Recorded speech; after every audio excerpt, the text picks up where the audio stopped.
Vulnerability in the workplace is what makes us powerful. And I don't mean powerful like lording it over them. I mean, if you want to have a real connection with people, I realize that me getting in front of this group of people and being vulnerable opens an environment of vulnerability amongst us. The biggest failures on a project happen before we ever start. It's when we walk into a room and we assume that we all have the same definition of done. The why matters so much more than the what. There are things that humans and only humans can do. You need to know what your value is. And if you're not using the tool, then you'll be replaced by the tool. Don't let somebody else own your time. Trust past you. You're going to be a leader. You go do the hard thing.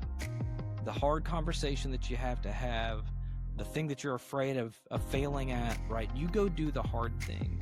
That's what we signed up for in every aspect of life. Welcome back to Authentic Encounters, Lena Speaks, where we have real conversations about leadership, culture, communication, and the kind of personal growth that moves us from training to transformation.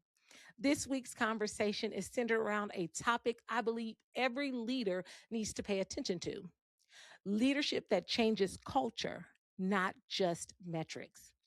Because metrics do matter, data matters, and results matter. But the real question is this: are the numbers helping us lead people better, or are we only using them to measure performance?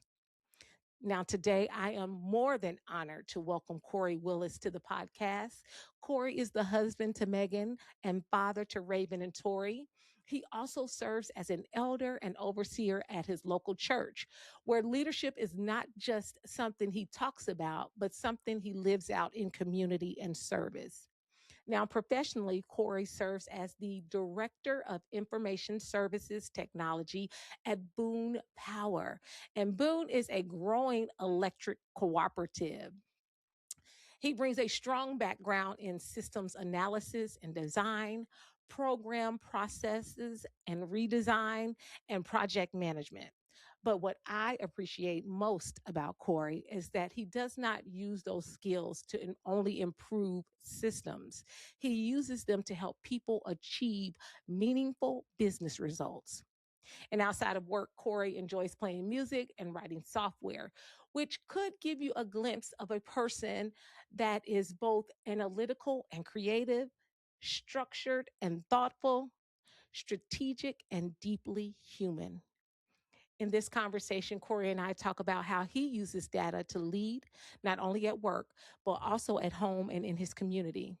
We explore what it looks like to use information with wisdom, lead people with clarity, and build a culture in a way that goes beyond numbers on a dashboard. So lean in, good people, for this one, because this is not just a conversation about data. It is a conversation about how leaders can use data, discipline, and discernment to make better decisions, strengthen relationships, and create cultures where people and results can grow together. Let's get into it. Right. Listen, good people, I am super excited to have Corey Willis on our podcast today. Listen, Corey is a great friend. He is a mentor. He's at times has been a colleague, but all of those times that I've known him, is somebody I have greatly respected. His ability to use data to help lead people and to tell stories are phenomenal. Now, Corey's gift of me in his life is a craziness, even up to this today, right? And so, because he is so orderly, I believe the Lord allows him to have a friendship with somebody that is so dory, and so has so many struggles. I won't even begin to tell you what happened today. But listen, this is my gift to Corey. This gift is structure. To me, I will say over the years, he has been very prominent in some of my moments and moments he may not even know. There was a moment we were talking at work one day and he said something. And as I grew up as a Christian, I knew this, but I never really thought about it. And he began to talk about the providence of God. And that has stuck with me ever since, right? Corey is from what I've been able to observe, he's been a great leader. It's proven it. It's his track record. That's great. I've been able to see a glimpse of him as a father and a husband. I even was able to kind of force him to do an album release party at work with a for an album that he did with his family. Just a lovely, lovely family gesture. And I just kind of took it over and we set up picnic, kind of picnic chairs and things at work, and we made him do an album release. I say all that to say I have been asked Corey to come on here to talk about where his leadership intersects, not only as a leader at work, but also as a husband and a father, and how he uses data to tell those stories. So, Corey, welcome. And, Thank you. Thank you. you're welcome for the gift of a crazy friend. While our structure might be on two different spectrums, our love and the desire to be one person and to be authentic, I think that is what has bound us together. But yeah, I need some crazy in my life every once in a while. Good. You get a heaping dose with me, even I myself. do. So Fantastic. talk to us, Corey. Tell us about, Corey, I've also seen him kind of do his sermon prep. He has this whole system for sermon prep. He has a system for everything. So, Corey, tell us how you use data in both your professional and your home life to tell the story and to prep you. Oh goodness. So thank you, Lena, for having me. Love you to Yes. death. Really, really when I think of you, it is truly I love people who are fully engaged in who they are and what they do. And you are that person. And I truly had that bond with you early on because I can realize this is a real person both here at work and at home, and she brings it with her. And that is so akin to my heart. Thank you. Man, like a lot of the structure that has grown around me is because it is the opposite of who I am inside. Okay. Inside, I'm a utter procrastinator. I like doing things where I get my high in the moment and I didn't have to plan for it. And when the moment's over, I'm done. And I Uh-huh. think about those early parts of my career, like I loved working help desk kind of stuff because Yeah. it's so random throughout the day and you're solving people's problems and you're helping people. And when the day's over, you don't take it home. I don't have to Yeah. think 3 years in advance. I just have to solve your problem right now. Yeah. And the more my career changed, the more the scope and time frame of those things that I needed to do grew. And sermon prep is a perfect example where, I've got this thing that I'm going to talk on a date. And at this moment, I don't even know what that's going to be. Right. And Yeah. so you mull on it. You mull on it as you drive and as you run and as you're studying and you let it marinate in the juices. But I always have, just like in my papers in college, 2 weeks before the deadline, I'm going to make my outline. The week before the deadline, I'm gonna write the real outline, and then I hate to say it out loud, but it's what it is. The morning of is when I put my slides together. And Jesus. and it's because of this idea of diminishing returns that Yes. is something we've shared as well, that if you give me enough time to play with a PowerPoint presentation, it'll never be done. But when I Yeah. give myself 2 hours, I have succinctly covered what somebody in a group needed to see on a set of slides that kept Yes. them engaged in where we're at, but did not get into the minutia of pointless things. And so Yes. forcing myself into this box that only gives me so much time to focus on the thing that matters the least. I put all my time and effort into the outline, the actual things we want to say. And Yes. I need enough guidance that you can follow along, but it's not the outline. And so, you know, don't invest in something that is worth 10% of the product. Invest in the 90% of the product. So yeah, Okay. it does Yeah. definitely overlap. Yeah, you taught me that. Like, I mean, I was just, working on something and you were like, that won't matter. And he was absolutely right. And I've carried that reality with me so many times, not only in just projects, like in life. I really do. Just like when you said, talked about God's providence and now diminishing returns. Whenever I hear those two statements, I think, I know who invested that in me. That's Mm, Corey. You know what I'm mm. saying? And I know we laugh a lot about the data and how to build.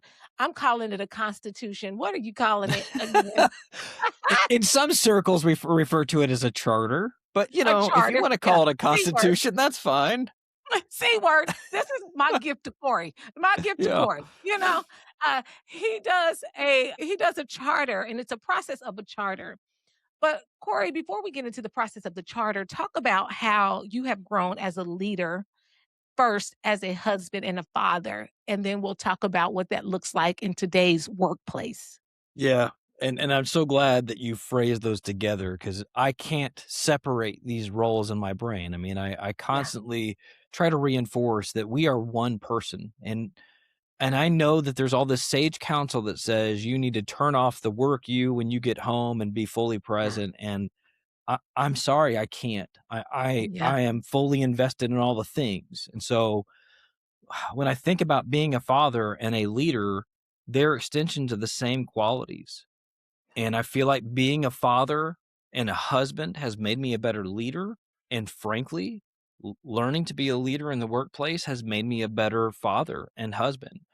yeah. Um, and so when I think about why that is, one, because in both of those circumstances, you have to have goals. And my wife and I have known each other. Again, this may be more sharing than the audience cares about, but we No, met it's when we fine. were 12 at a summer camp. Uh, and so, like, Oh, we have known each other,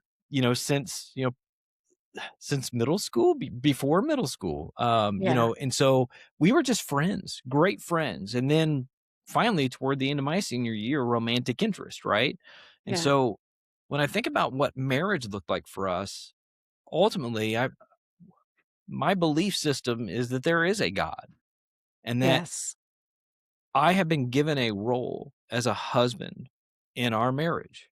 And all I want to do is fulfill the role that he designed me for. And then yes, as we have children, I have a role as a father. And all I want to do is fulfill the role he designed me for. And that is not easy because there are mhm, difficult things you have to do as whether it be a mother or a father or as a husband or wife that are difficult yes, things to do, but that's the role. And so I think about leadership is fulfilling your role.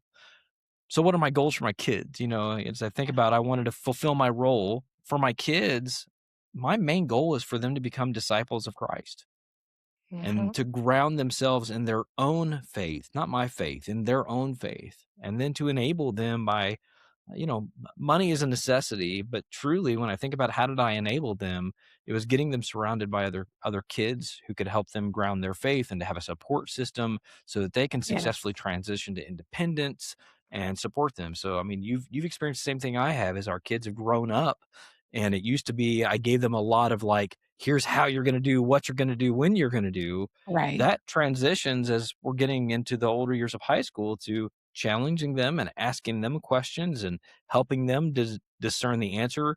And truly, I wanted them to screw up while they're in my house rather than screw up when they're yes. out of the house. That's So apply that good. to work, right? All those Yeah, same things apply. good. Okay, just give us a glimpse of the family album, Will I? All right. So one of the things that bonded Meg and I, my wife, from a very early age was music. I mean, we both loved just different eclectic music, and so that's been a staple for our marriage. At one point in time, I was convinced I'm going to learn a new instrument every year.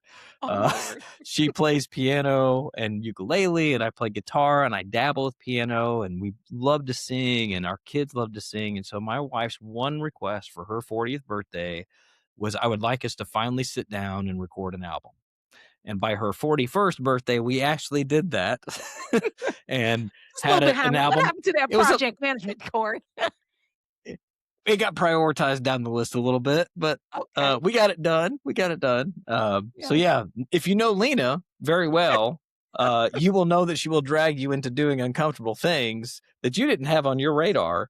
No. Uh, but it's funny because I realized in that moment, so Lena had us, did this release party at work, and here I've got all my coworkers who my wife is going to play a song in front of me. She's familiar with them, but like not that familiar. why did I do that? You know, vulnerability in the workplace is what makes us powerful.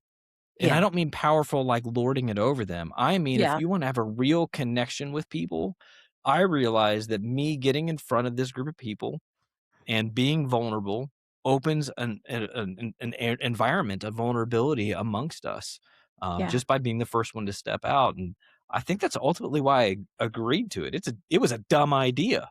No, it wasn't a dumb It was idea. not, but Listen, it gave me an opportunity to be vulnerable, and I think to people our needed to see listeners, that. we had like people had brought their picnic blankets and put them on the like training room floor. Oh, We she's got brought the a album cover on spinning. a cake. Yeah, we had a cake with the album cover on it. The coworkers, like we listened. Now his girls came, I think, just out of respect for their dad, and you Yeah, they know, didn't play. but I will say this, Corey, it did help people to see you differently because you Mhm. are so structured, you are so put together. And so Yeah. kudos to you, right? For Yeah. being able to then lean into that side of your leadership. And like once again, I'll tell the girls and Meg, like, thank you all for putting up with my foolishness. But it was a good day that day. It was It almost like was fun.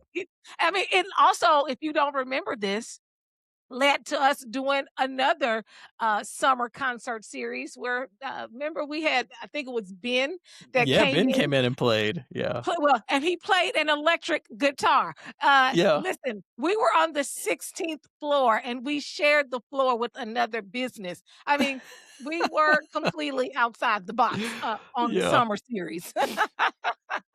So you listen, tell me a little bit more about your tools and things that you use for like leadership and project management and how those go into how you lead. Yeah. You've often explained it as freedom, not restraint. Can you tell us Mhm. a little bit more about that? Yeah, if you're cursed to be in my shop, it feels like constraint at first. Really helping people learn how to get things done is kind of my first goal. And Yeah. for us to truly get things done, it starts with an awareness. Where's your time going? What are you Yes. accomplishing in that time? And so, we start that path and that journey by my whole team literally tracking time. End Yes. goal, that's not where I want us. But as we begin, it's just like in your home, you start with your kids and their chore charts so that they learn to be good workers. And so it's that same concept in the workplace.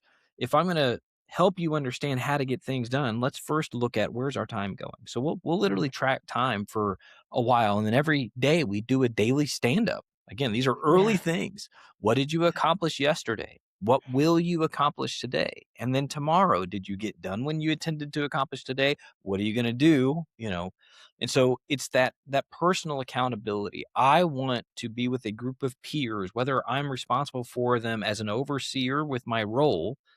I Hmm. hold myself accountable to my team to get things done, and they Yeah. see me fail and they see me succeed. But s- timing was one of those things that we looked at. Where's your time going? The other piece that we look at is just project management. It's making commitments. I mean, the Yeah. secret sauce to moving projects forward is that same thing. In 1 month's time, what will you have done on this project? And don't tell me what you're going to work on or what you're going to try to do. Those are loose, fuzzy words that don't mean Yeah. anything. Tell me how I'll know that you made progress through a deliverable or an action that you took or a meeting that you facilitated, whatever that thing is. Make commitments for next month. And when Yeah. next month rolls around, did you meet your commitments? What else did you get done? Because we always do more than we thought. And then Hmm. what are your commitments for the next month?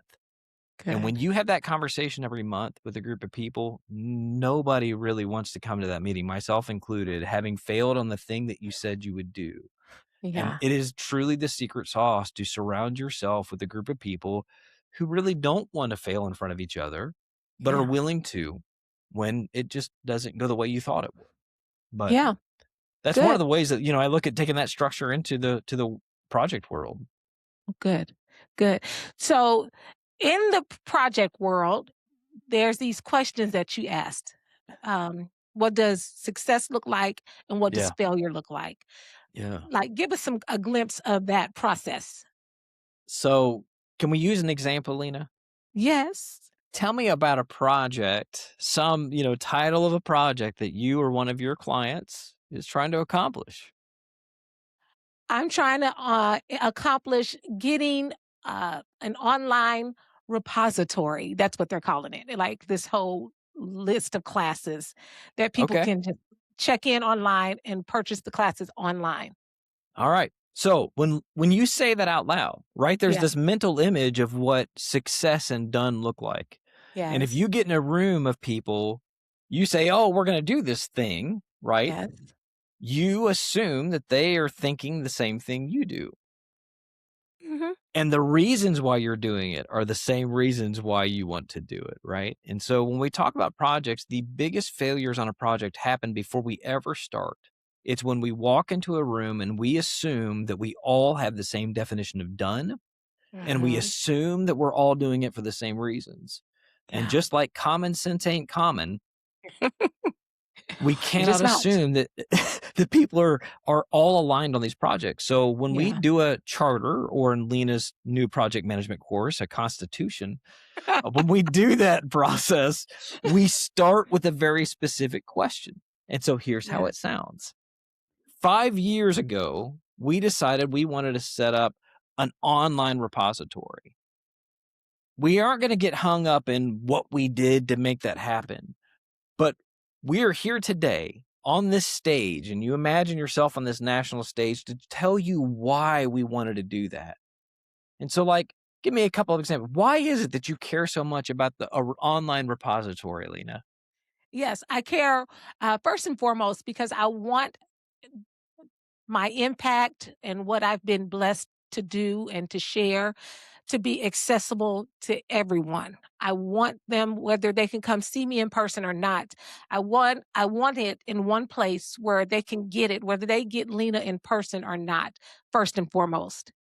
Second, I want to stop trading time for money. Let's just be honest, right? Yeah. And so currently I'm grateful for how my business is growing, but it requires me to be everywhere, right? Yeah. And there's only one me. Although, you know, Virtually, there I could be a lot of yous. exactly. Scary place to be, baby. But those are the two main reasons. Yeah. Impact and then, stop trading time for money. Yeah. And so when we ask that question, hey, I'm on this national stage. 5 years ago, we set out to do this national repository, or this Mhm. online repository, so that regardless if you couldn't make it work for us, that we gave you content. Content is king. And we wanted that content to be available to anybody wherever and whenever they were. And second, we wanted to scale beyond a human, right? I Yes. didn't want to trade time for money. I wanted to make, so again, when we talk about the projects, we have to start with the why. Yeah. The why matters so much more than the what. Because Okay. if we started with different whys for what we were doing this for, if you would have said, I wanted a paywall with an online store, whatever that thing is, and it's about, pay per click, or I wanted to get advertisers, that's a whole different why. Yeah. And it would change the nature of the content that's there and how often you post and what the nature of the post. The why matters first and foremost. So we start with that, and that tells us the objectives of the project. Why are we Okay. doing what we're doing? The second side is the negative of that. And Yes. so this is actually the more fun part, because it also taps into the negative side of people. So, Yeah. you can imagine if you've ever been in one of these project meetings where you're just back in the corner, kind of rolling your eyes going, yeah, we're going to stink at that. That's going to fail. It Yeah. taps into that. And so we ask the very opposite question. And we say, I Mhm. want you to imagine that you're on the national stage talking about this project that we set out to do 5 years ago, and we utterly failed. And the reason we're doing this presentation is because we want to present to you the lessons we learned about why we failed so that you can avoid failing. And so, what I invite you to do as an audience in this is tell us why we failed to make an accessible set of content that everybody could use more, and tell us why we failed to trade time for money, that we were still doing that. And Yeah. when you ask it in that way, Man, the things that people bring up in those situations Hmm. sometimes change the nature of the project itself. When you really look Yeah. at some of the things that come up, it really challenges, are we doing it for the reasons we think we're doing it? Does Hmm. done look like what I think done looks like? And Yeah. when we go through those risks, and that's what it is, it's a risk assessment. I Hmm. say, okay, we're going to fail because, whatever. Let's say the servers go down. It's way too much storage space for the content, and we can't Yeah. afford the storage space. Hmm. So, like, what's the probability that's going to happen? And if that does happen, what impact does it have on our goals? And we will literally go through risk by risk and score those risks. Okay. Why do we do that? We do that to identify my two favorite projects. My two favorite projects are completed projects that we successfully achieved, why we went to do them, and all the goals that we had set out. My second favorite set of projects are canceled projects. When we identified the risks and we know why it's going to fail and we can't mitigate those now. Yeah. And if you have said, here are the three main reasons why this project's going to fail, and you can't lower the probability for whatever reason, and you Hmm. can't lower the impact, then for the love of all that's good, don't do that project and spend your time on something else that's valuable. Yeah. And so Yeah. risk is something that we need to assess as we look at projects. I love being Pollyanna and thinking about the best in everybody and the best in Yes. everything, but that has to be right next to a good dose of risk assessment. Yeah. That's good. That's good. So tell me how you've applied those two questions in your life over your career. Different stages, right? How have you assessed those leadership lessons throughout your Mm. career? Because let's just be honest, you're not a young man anymore. Amen, man. It's coming up. Uh, I don't know if this is one we've talked about before, but as I think about objectives, there's a Yeah. program I went through. It's, we called it Relight. And many moons ago, prior to even meeting Lena, one of the Hmm. things we had to walk out of that session with is with a personal mission statement. Hmm. Why do you do what you do?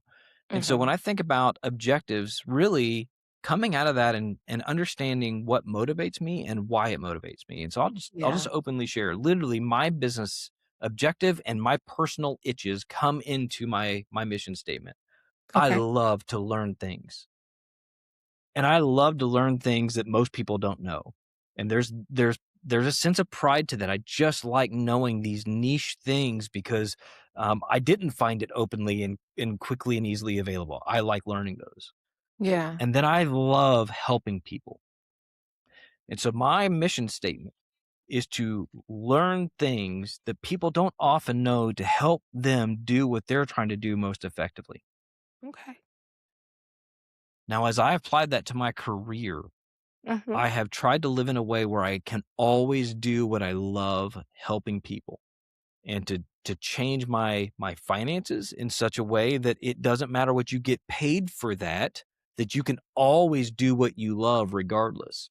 And I didn't want to get roped into where you get addicted to a salary, and then I'm trying to figure out, do I live by the salary or do I chase what I love? I've tried to, throughout my entire career, keep those in check, where it Yeah. doesn't matter what the salary is. I've learned to be content in good circumstances and ill, so Yeah. that I can do what I love, helping people and learning things and applying it to help them. And so that's one way as I look at those objectives. That forced me to set my early objectives. Good. That's deep. That's real deep, Corey. That's real deep. The other side is risk, because I do know that I am Pollyanna. Yeah. And so Okay. I need those healthy doses of reality. And one of the top three risk points of any project we work on, I could almost tell you buy-in from so and so is going to show up on that list. And it's generally not buy-in from the board. It's not buy-in from your CEO. It's typically some buy-in issue from the people who are affected by this change. And Yes. when we talk about change, we all love to talk about the change agents, but on the Yes. flip side of the change agents are what I call the change targets.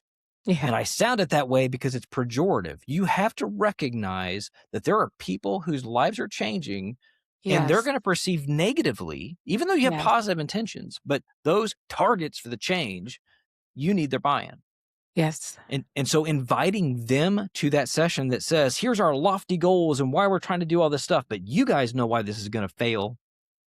Why is it going to fail? And I'm giving you permission to be as negative as you want. And I need it all because Yeah. I would rather cancel this thing than fail at the thing. Yeah. And so, yeah. So tell me about this. Like, how does self awareness come into that? Because it takes a self aware person to be able to take kickback and not take it personally. Makes Mm, sense? And when I yeah. think about leadership, some of the biggest issues I have when I'm either coaching leaders or helping them walk through some things is that they lack self awareness and they cannot take feedback. Like, that is the one thing they can't do. And I'm like, are you kidding me? Yeah. Man, some of this is wiring. And I Yeah. know that sounds awful when we talk about trying to help people, but um, some of us have more objectivity and subjectivity. Yes. And the people Mhm. who have highly subjective, behavioral styles, the wonderful thing about them is they can emote with others. They can Mhm. understand and empathize, and they can be in their feeling with them. And Mhm. for me, I'm on this other end of objectivity. If you say Mhm. you suck, Corey, and here's why you suck, I can look at your list and go, yeah, I kind of do suck. Because I'm not going to get hung up in how I feel about it. I'm literally looking at a set of facts. And when I paint those Yes. facts as the facts and how Yeah. that can make somebody feel, yeah, you got fair points there. Right. Mhm. And so some of it's wiring. But Yeah. beyond your wiring, I think when we talk about everything about, emotional intelligence, it's getting past my wiring. Yeah. It is truly trying to see things and empathize for somebody else's perspective. And so, one, data is freeing because data is data, man. I mean, Yeah. there are data points that say, here's how you make people feel. Now, you may not intend to make people feel that way, but when you Yes. walk into a room, they're scared, or when you ask for feedback, nobody comments, so those metrics, those are reality. And Mhm. so what do they lead? Well, looking at those facts, it leads me to conclude that I am not as open as I think I Yeah. Yeah. am. That's good. That's good. So, when we think about like, I'm talking about AI right now, right? I'm Okay. in this AI mode because you talked about, targeting the people that it's going to impact and change. Yeah. AI is big right now. One. Number two, data centers are big, Hmm.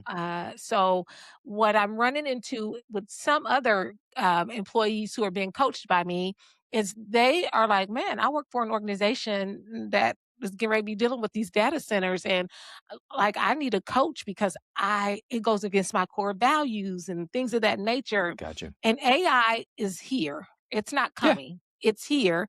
And so traditionally, right?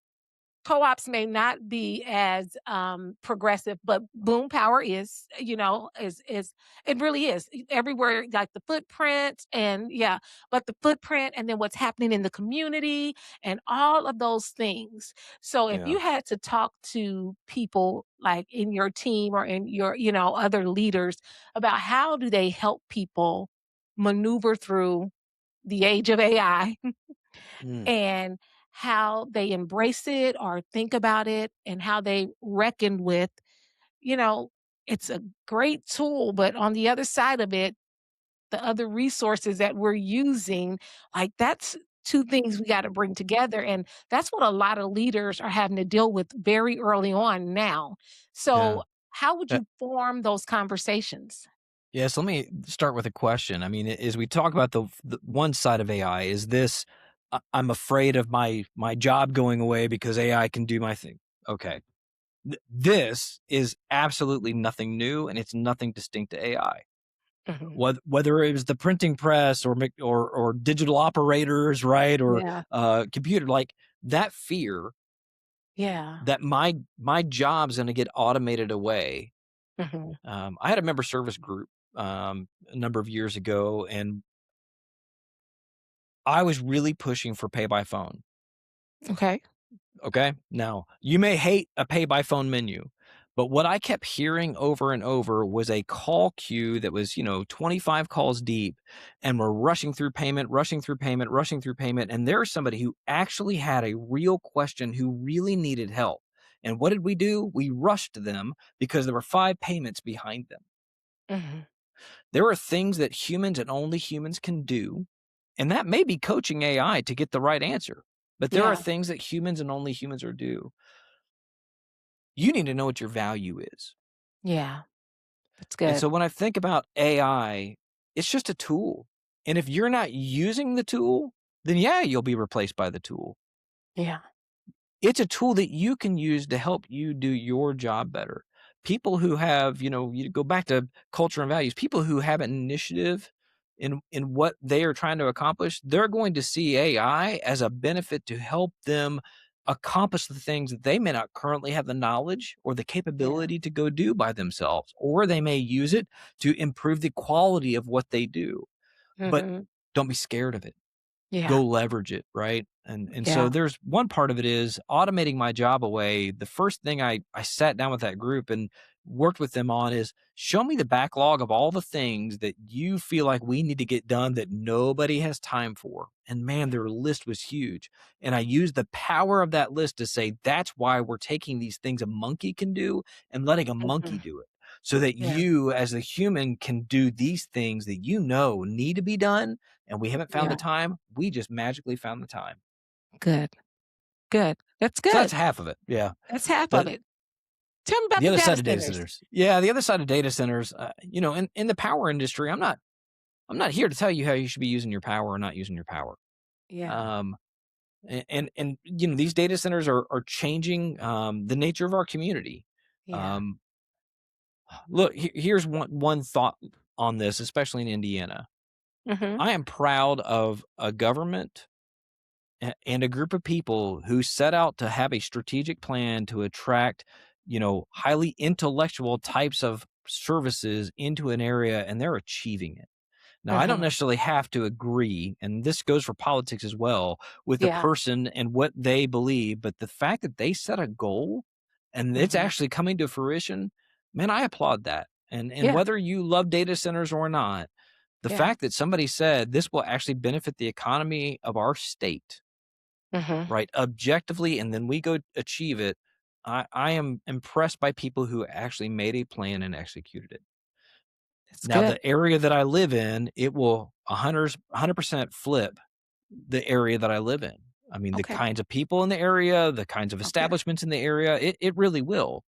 But Mhm. we can live wherever we want. Yeah.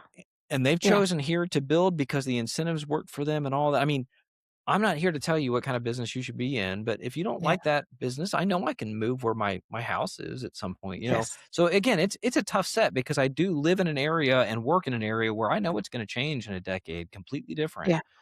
Yeah. Um, but what are you gonna do about that? You know? Right. Right. And that's that mindset, right? Because and that's the thing, and I try not to be insensitive with Yeah, people because I'm letting them know, listen, whether you like it or not, it's here. yeah. So And like, sphere of control. It's yeah, not in my yeah, sphere of control. It yeah, is not in my yeah. sphere of influence, and all it is my sphere of concern. And I'm not going to stay awake about things that I can't influence or control. Right. And so what I often do in workplaces where I'm going where people will say, I'll say, "Hey, have you guys implemented any form of AI yet?" Like, "No, not at all." Oh, you got I'm a to. big I'm a big proponent of, listen, get with IT and get with HR, get some policy. Yeah, Don't go into it blindly, but you're behind. And I'm not yeah, saying that to scare people, right? eh, But yeah. I think effective leadership is, oh, it's here. Let's make sure you're equipped. And Yes, not only equipped, now we got to catch you up. You know what I'm yeah. saying? My And job is to what give you the resources you need to do the job you're trying to do. That's equipping me. yes. And Yeah, to remain relevant, right? yeah. And to remain relevant. How are we effective leaders if we're not helping you understand and implement it because it is here. It is not going away, you And, know? and I'll even So, kick back a little bit on the policy side. Look, I mean, I believe policies are important. yeah.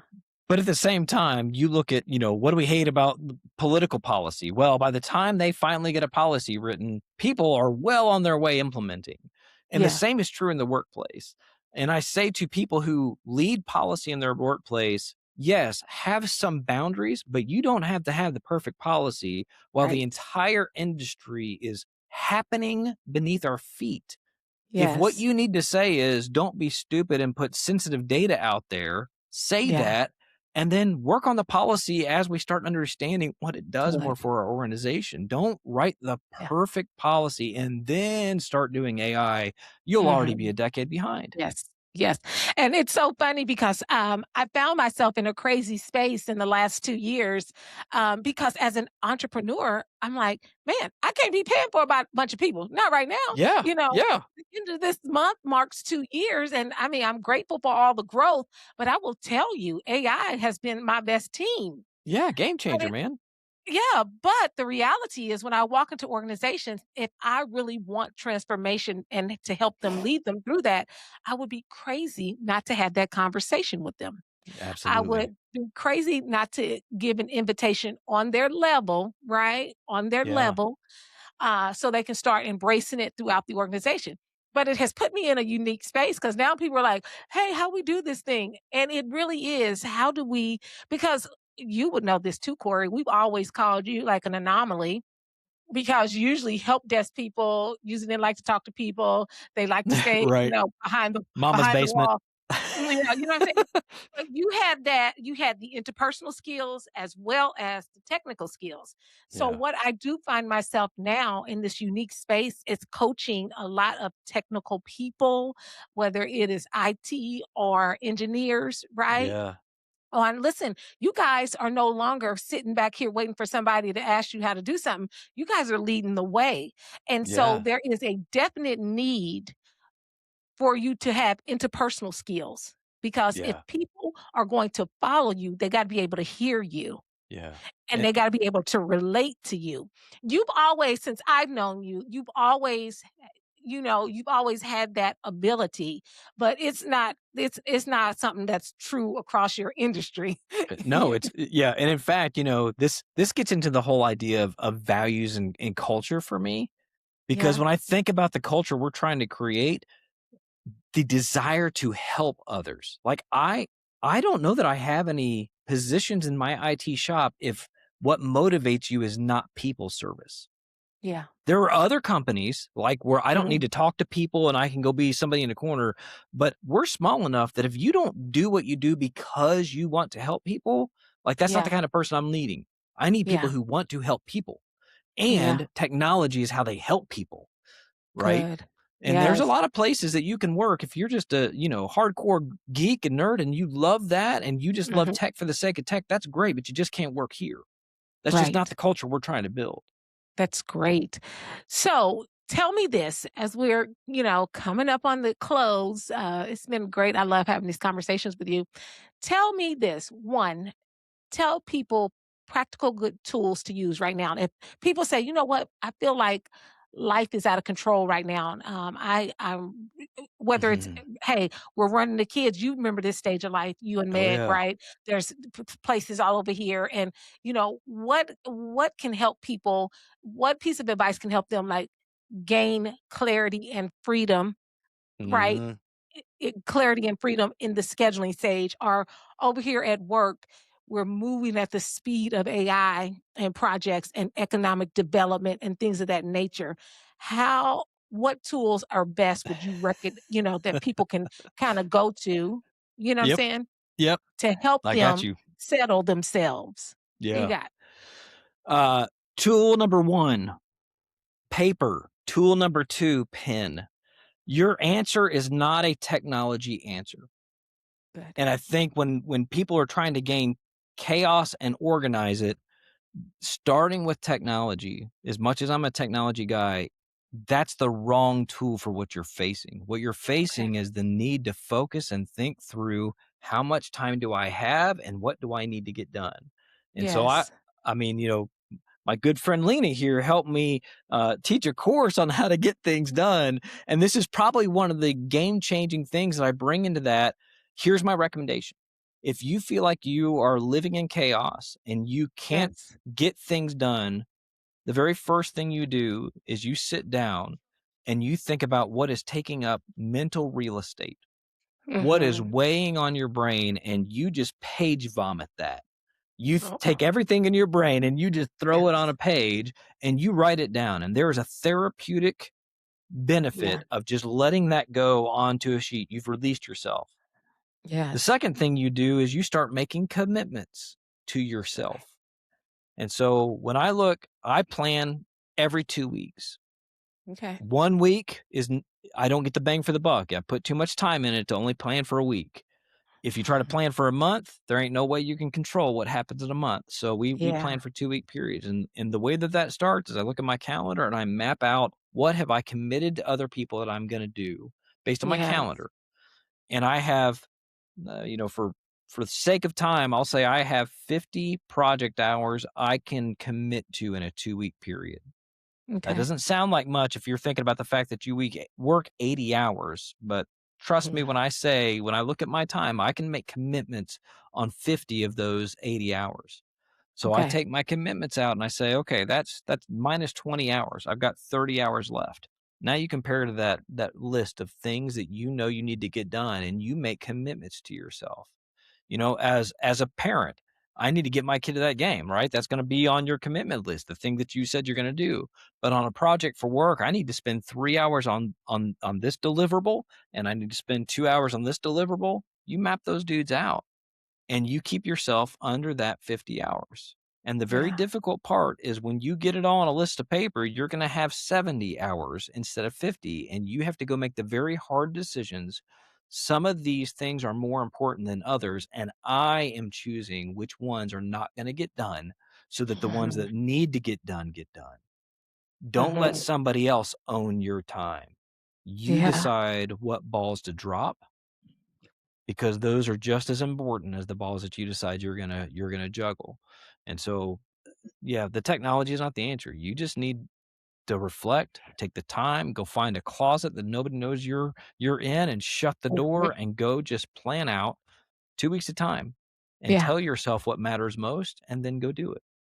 That's good, because that also goes into discipline, right? Because then once you write it down, then you got to execute it. Absolutely.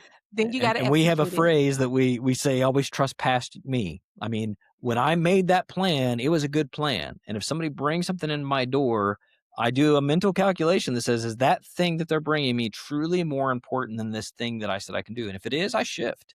But if it's not, I give an expectation. I can do that in 2 weeks, 3 weeks, right? Or whatever that is. But trust past you. When you wake up that morning and you don't feel like doing the thing that past you said, trust past you. She knew or he knew that was an important thing to do, and go do it.